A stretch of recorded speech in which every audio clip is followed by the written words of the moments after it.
Discord. We're all aware of this social media platform. It's fair to say this app has played a pretty sizable part in people being able to keep in contact with close friends and family, especially in the middle of a certain pandemic.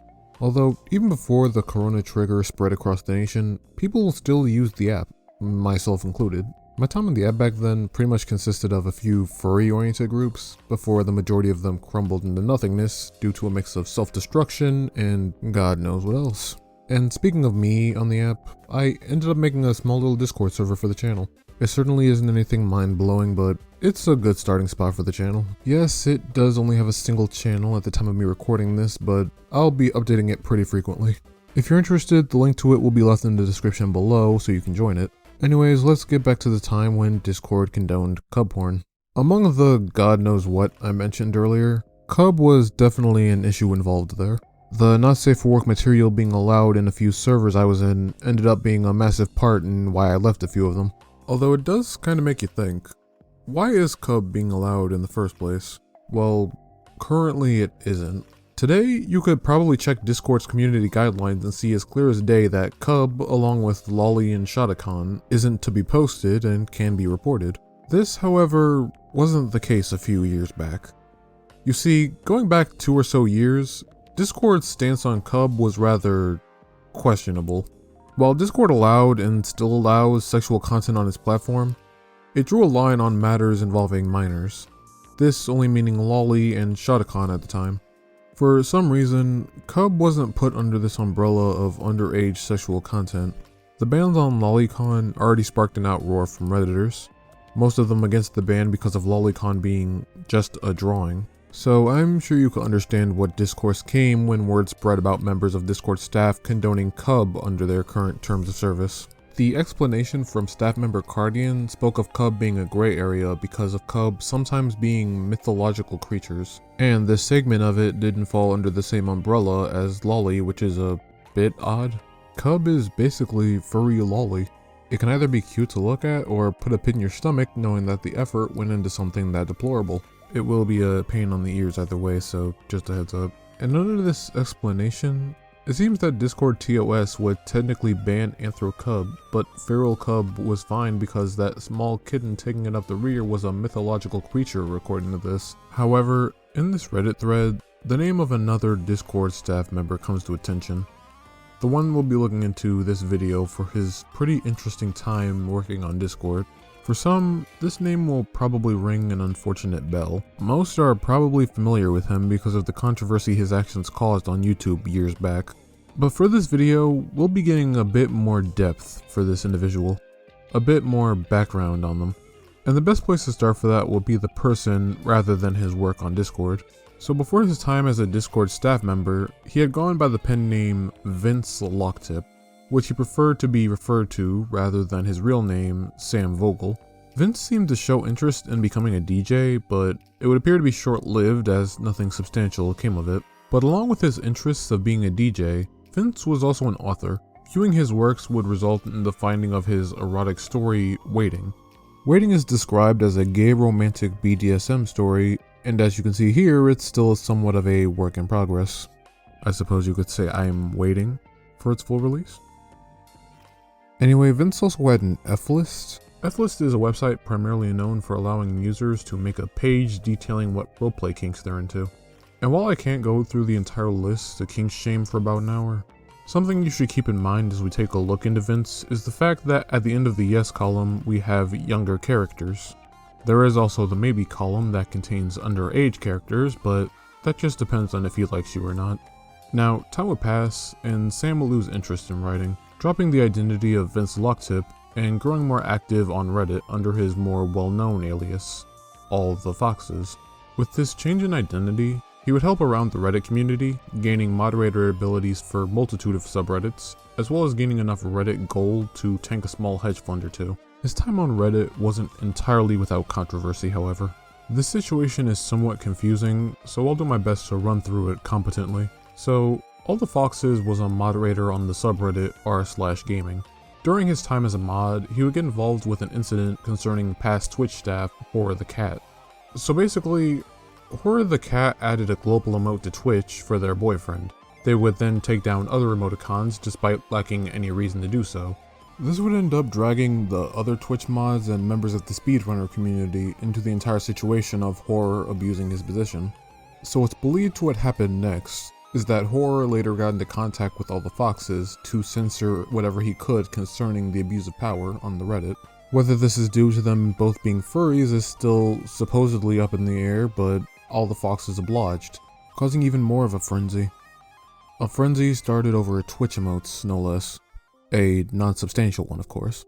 So, while this was going on, all the foxes would claim on his Tumblr that he was doxxed, along with giving a pretty accurate description of this entire ordeal. He just wrote my description for me, honestly. The description above the link to my Discord server. Go give it a look. It's down there. Just trust me on this. So, the information that was leaked in this dox was his previous internet history, along with other personal information that would link all the foxes back to his original Vince Locktip identity. Safe to say, the entirety of this ordeal was a bit much for a few of the other r/gaming moderators.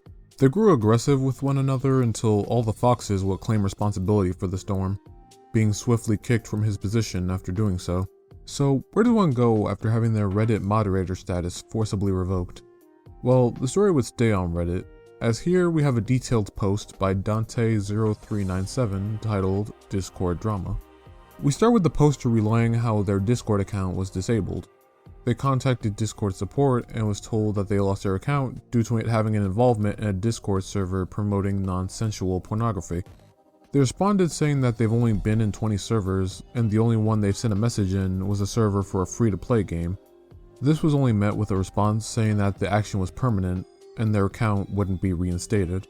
This response coming from none other than all the foxes. Rather than freaking out, the user would simply do some research to see if anyone was experiencing a similar problem.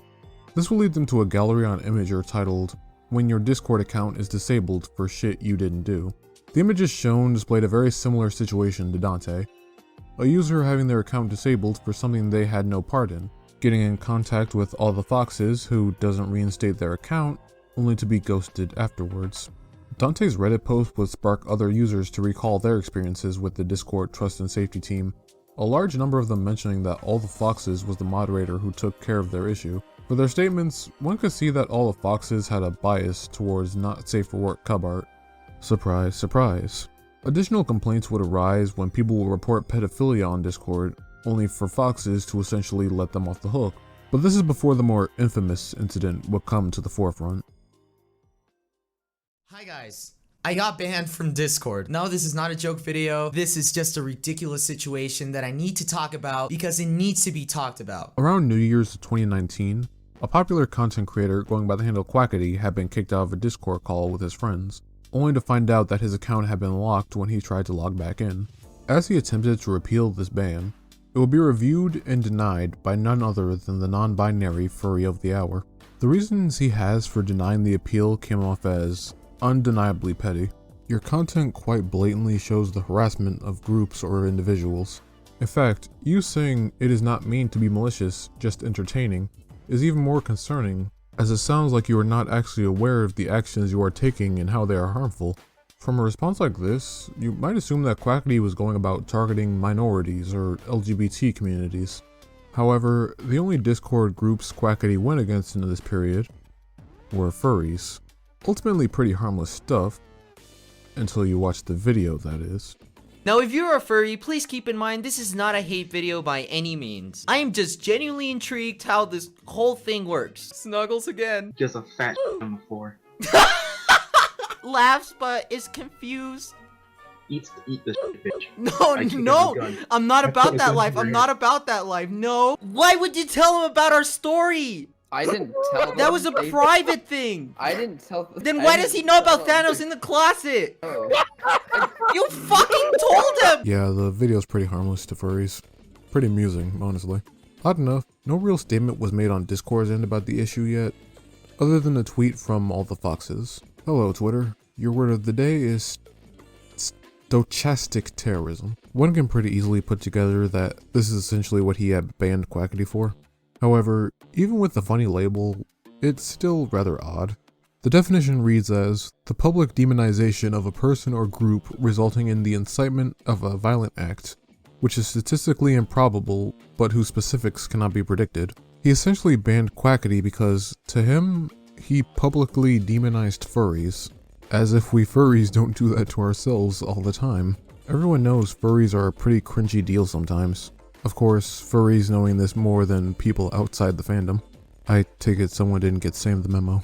So, nearing the end of the Quackity situation, it ended pretty similarly to the previous two incidents. Quackity's account wouldn't be reinstated, however, due to all the foxes handling the situation horridly, they would transfer the ownership of his server to his new account early. However, this still brought up a few agreeable points from Quackity, on how Discord should diversify their trust and safety team, and how he shouldn't have received this apology, that this should have been the first response he got. The entire video itself is pretty agreeable, however, it doesn't give much on what happened to all the foxes after this controversy. On the bright side, Discord pulled their head out of their ass for a moment to ban Cub alongside Lolly and Shotacon, so it's something I guess. It shouldn't have needed an entire song, dance, and horrid PR, but it's something I guess. There also seemed to be a pretty ample amount of evidence pointing towards the firing of all the foxes, and for a moment, it seemed like Discord had done the right thing. However, it seems that all the foxes still holds his position and more. Well, not all the foxes per se, but Kara, Raven. Because amid the Quackity incident, Sam would simply rebrand his online presence. And not only is that person still a member of the trust and safety team over at Discord, but they're supposedly a member of Discord's legal operations. While it does feel a bit odd that the person who handled trust and safety matters with such a bias is still part of the team to this day, one can hope that he at least changed or learned that condoning Cub is a one-way street to being a pedophile sympathizer. Allegedly.